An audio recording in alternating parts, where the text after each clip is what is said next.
அட ஆடியா?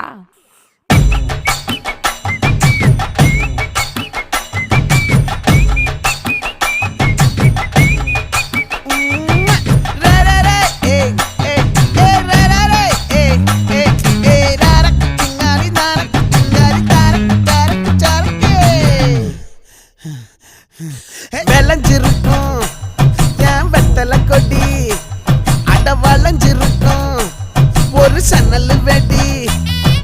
தோட்டா ஒரு கண்ணால தொலைஞ்ச ஒரு பொண்ணால வாக்கா இந்த வம்பால வல விரிச்சிட வந்தாளே. பார்த்து வளைச்ச தேக்கு ஓம் பட்ட உடம்பு சோக்கு, என்ன குத்தும் குறும்பு மூக்கு, கொஞ்சம் ஓய்வை கொடுத்து தாக்கு. என்னடி சித்திரமே இங்க நீ பத்திரமே, சொல்லுடி கட்டளை எத்தனை நான் செய்வேன்.